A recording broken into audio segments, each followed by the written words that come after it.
Okay, I'm almost done setting this up. So one thing you guys will notice before we get into the introduction is down here is a best of 5. This is the new finals. $100 basically between these two players for this best of 5. 75 for first place, 25 for second. We'll see who can lock it down. This has been the Love Your Girlfriend 8-man Invitational Challenge. And while no Love Your Girlfriend members are left, we must give love and respect to them for organizing this tournament, for hosting this tournament, for paying for this tournament to put some good StarCraft 2 content in front of your guys' eyes. So the next time you see someone talking smack about Love Your Girlfriend, remember that they did this out of their own pockets just for you. So without further ado, spawning in the top right corner of Habitation Station in this first map in the best of 5 finals is going to be from Core Gaming, Jonsnow. And his opponent in the upper left from IVD Gaming, Ivy Drip. It's going to be the Red Protoss player Puck. And I hope you guys have liked the cat cam today out of game screen. Kind of having some fun with that. It's not something for serial that's going to stick around, but just some fun stuff. I figure if I leave my webcam pointed at my bed for too long, it might raise some questions if anyone comes in. Like, Rifkin, are you a cam girl all of a sudden? I tried out a couple new things today. Of course, the quality of the stream was another big thing I tried upgrading. I'm streaming at a significantly higher bitrate than I normally do. Beforehand, I had 2 upload and I was streaming at a very minimal bitrate so we could at least get the stream to not lag. Now with 5 upload, I've increased it by quite a bit, and I hope the quality has been worthwhile to each of you. But again, if you have any issues with these finals, make sure you voice them in chat so we can take care of them ASAP. Anyways. Puck just playing Ring Around the Rosie here with Jonsnow at the moment. A little bit annoying to deal with, of course, but nothing that every Zerg player hasn't dealt with at some point in their career. And Cold Scar is bringing it up in chat here. Of course, Zombie Grub's not with me today casting, but of course she had a really busy day. If you guys missed it, Zombie Grub did play in the Ladies of the Swarm tournament, got to the semifinals, kicked some ass, and proved why she's going to stomp me in a show match. So you guys are terrible for asking for that. But of course, big shouts to her for playing, and unfortunately she cannot be here. But anyways, as we continue here at the finals, Jonsnow just says screw it, takes his own 3rd. That's fine. This kind of limits where the gold base will be, curiously enough. This will actually work out better for Puck than I think he anticipated. Depending on Jonsnow's dedication, there are some Zerg players who really like taking a natural and taking the quicker 3rd at the gold.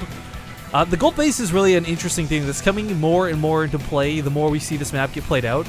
For a long time, the gold base was ignored. You're like, whatever, I could live with it, I could live without it, it's really not a big deal. But now players are realizing, like, it gives you just that barely enough extra economy to stay in when you're behind, or to really snowball ahead if you started off well.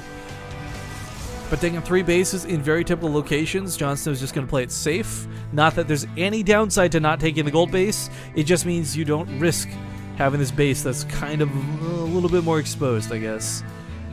But Lings are hunting all over the map for pylons to be set down by Puck. Jonsnow and Puck, by the way, have probably met before multiple times, not just in tournaments, but on the ladder. They are 2 of probably the best players North America has to offer, and I couldn't be happier that they made it to the finals. Nothing against anyone else that competed today, but it's just been God knows how long since I've seen a North American versus North American finals that wasn't some sort of like region log / group segmented / you know, forced event. We had a couple good Koreans in here, and must give nod to players like Tassadar from Love Your Girlfriend, who unfortunately did fall to the mighty hands of Jonsnow early on in the tournament. And of course, Puck managing to beat out Motok, who's no small feat either, a really good Terran player. And First blood. of course, we had Puck a little bit upset about playing against Terran. We all knew this coming into this, but against Zerg, I guess maybe perhaps going to feel a little more comfortable, maybe a little more confident coming up against Jonsnow. But Zealot marching across. You know, it's worth noting, too, Puck played in a show match not too long ago versus Acer Bly. And it was another PvZ scenario where the Zerg player, Bly in that instance, ended up going for like a lot of Mutalist Corruptor styles that Puck really struggled with. I'm not sure if Jonsnow is really comfortable with that, as I have personally never witnessed him go for like mass muta mixed in with like 6 corruptors. So if he plays a more ground-based composition, that's certainly going to be something Puck will be happier playing against, as he did get, I believe it was like 4-1 by Bly in the end. It was Bly won, I just can't remember the exact score. It was like 4-1 or 4-2, but yeah, just that sort of more standard opening for the time. We got the +1 weapons on the way here for Puck. I really love getting the earlier +1 weapons out. It makes Zealot so much more effective against Zerglings. And this isn't like the 2-base all-in with +1 either on the way. We may just see that very classic, very cliche Century Immortal, if that ends up being the case. Is So I got 2 sentries out, just kind of savoring up the energy for the time being, or saving up. Savory. Ugh. Savory is like what? Flavor? I don't know. Ignore me for a second. I'm going crazy here at the end of the cast.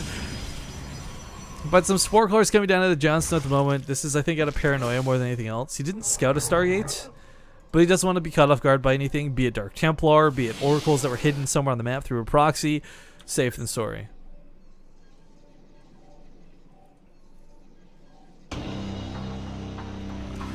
But I'm being accused of missing first blood. I'm pretty sure that Ling was the first thing that died, because there was a build cancel from that pylon that had Puck lose 25 resources. There's no Protoss unit that dies and it's 25 resources lost. Only Zerglings do that. So, haha, I thwart chat's logic.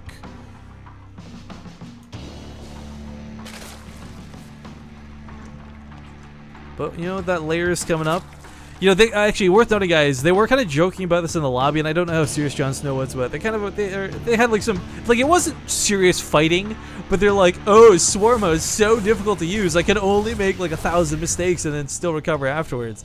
And then Jonsnow was like, oh, recall, oops, did I put my arm in the wrong spot, instant recall. So I wouldn't necessarily call it smack talk, but I would find it hilarious if Jonsnow actually did go Swarmos, because A, Habitation Station's a map that really allows you to get away with it, but B, specifically because they were talking about like these whining balance QQs before the game started.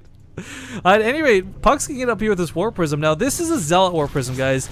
The type of Warp Prism I personally love seeing is when you get the sentries in here and you force field off that ramp with no roaches out. It's gonna be hard to deal with, but pure Lings coming in against 1-1 Zealots. Puck even snatches up the Zealots. I personally think they were in a good spot to take a fight. Like, they had completely held position there. These Lings would never have torn through them, but Puck wants to play it safe than sorry, so backs on out for the time being. With Hydralisk coming up, there's not going to be a follow-up to this, though, so he's going to have to back up for now. Keeping that Warp Prism alive is going to be great, though, for a multitude of reasons. Number one being that it's really hard to establish pylons later on. If you try and get pylons down, Zergboy is usually going to clean them up. Between creep spread, vision from overlords, and the actual maneuverability of Lings combined with Hydralisks, it's going to be hard to keep pylons maintained. So the Warp Prism will play a great role in that regard. More importantly, it can sneak back into the main later on. Just because those 4 Zealots did nothing right now doesn't mean they won't later on. If the entire army of Jonsnow is in the middle of the map waiting to fight against the Sentry Immortal All-In that's coming towards his third, then he's going to have nothing in the main to defend. And these drones, these queens, they will just straight up die to Zealots with +1 attack.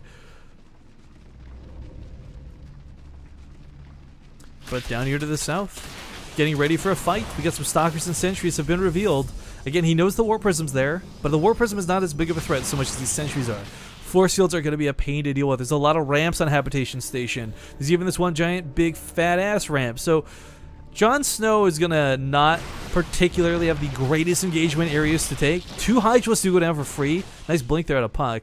Puck, by the way, has a fantastic blink, Mike. We've already seen it displayed earlier today. We'll probably see another great example of it here as he tries to take on this fight. But a Spine Collar is coming down. It's not going to serve a lot of damage, but I guess it's better than nothing for the time being. Coming up from behind, though, looks like Jonsnow setting up a triple flank. North, west, and east all engaged at the same time. Force fields are pretty darn good. Combined with the Time Warps, he needs to really start walking away from these Hydralisks, though. Deal with the Lings, and then come back for the fight afterwards. One of the Immortals goes down, but that's okay, because the Immortals are not really the big concerning factor versus Hydralisks. They still do a lot of damage, but it's not like he's fighting against roaches. So losing the 1 Immortal is actually not that devastating, but still hurts. That's a lot of damage. Even though it's only 24, it still hits really hard, considering Stalkers barely do that much. But coming in here again for another fight. No force fields this time. If he can segment this army, it doesn't quite get the kills he wants. Tried to trap some of those Hydralisks, but unfortunately not able to in the end. Resources lost, not looking too different for both players, but for Puck, he's in a situation where he can't recall out of this. The Mothership Core was picked off. There's no Time Warps available, and the Sentries are so low on energy, the force fields are very, very limited. This attack has an expiration date, and he's got to either use it right now or go back home fully and entirely, because if he sits here in the middle of the map, Jonsnow's going to get the opportunity to come in again from 3 different angles. Nice force fields on that ramp. He could turn this around and try and take the Sentries, or the Zerglings and Hydralisks that push forward, but alright, backs off for now. Puck maintains his forces. Alright, so he loses like a Sentry or 2. Really not the biggest deal in the world. Pulling back off of this. Pylon in the middle of the map may have to be given away. Zealot as well going to yield, but this third base for Puck is really important to protect. If this goes down, he's going to have no economy and more importantly nothing else to reinforce with if Jonsnow comes from full attack. Now the Mothership Core was remade, it's got some energy coming up on it, but Overcharge is not going to be available anytime soon, and even if the Overcharge comes up, I mean this is a huge amount of units out of Jonsnow. This is a lot of Lings, a lot of Hydralisks. Gosh, it's like J-Dong back in the day type thing, but coming here on the front lines, Puck's got +2 weapons. Will that be enough? The Nexus is not going to be done, so no Overcharge is going to be able to be used. Mothership Core tries to be careful. A Time Warp is going to want to go down. Guardian Shield comes up to protect these units a little bit more, but Jonsnow, again, might just have a little too much. However, I take that back. Backing away from this, the Hydros, he's not going to try and overextend his stay. Perhaps if he realized there was no Colossus and no more energy on these sentries, he would continue pushing, but because he doesn't know what's behind this, because he can't quite guesstimate what's worth throwing away, he knows that if he loses every single Hydralisk, he loses the game. So pulling back to be safe than sorry, a really nice disengage, but not one that he necessarily needed to do. I don't know. Mutalisks towards the north actually being hidden for the time being. I like that he didn't send them right across the map, as it would have immediately prompted Puck to go back home and get some defense up and running.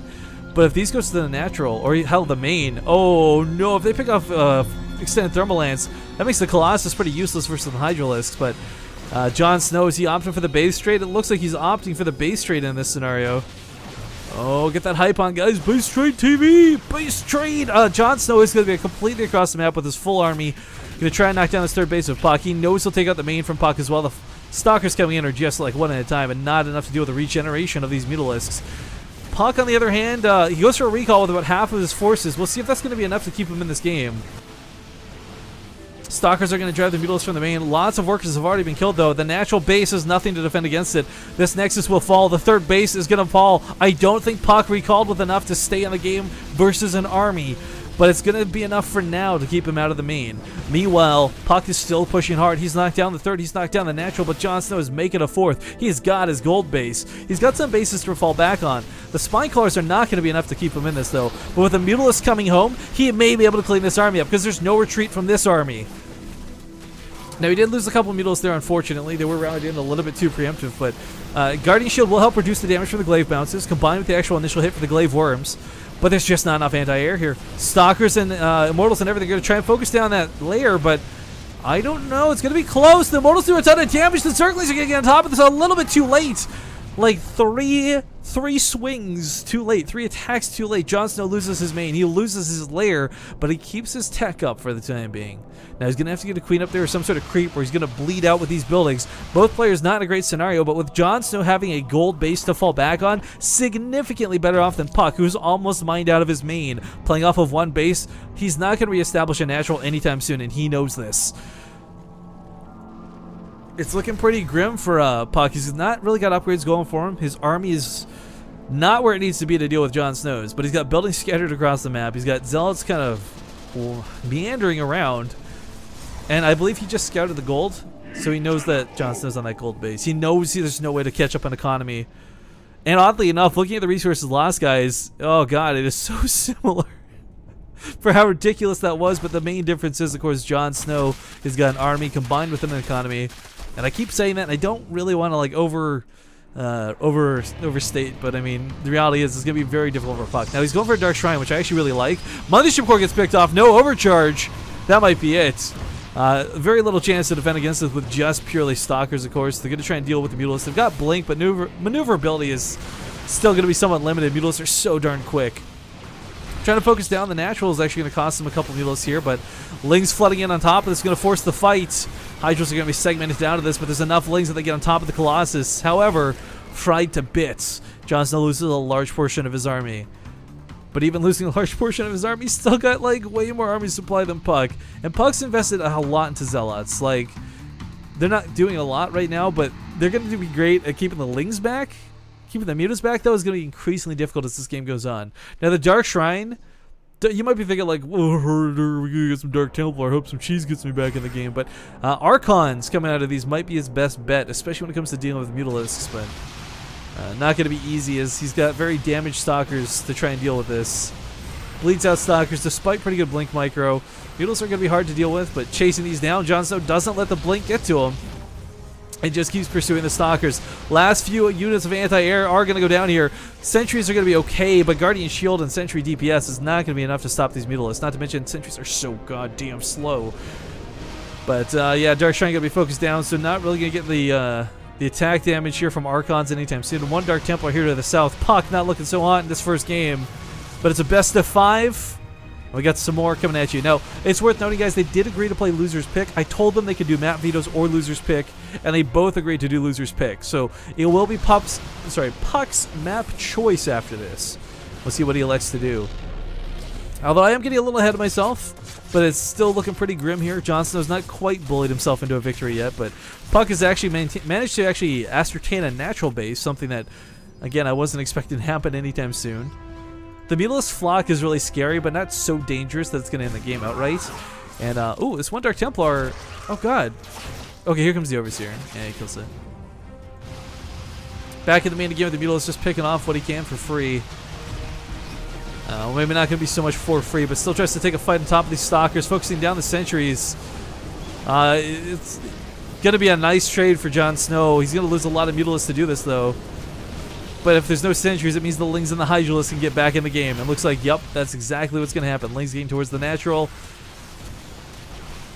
Puck is going to finally call GG. Jonsnow will take game number 1 in his best of 5.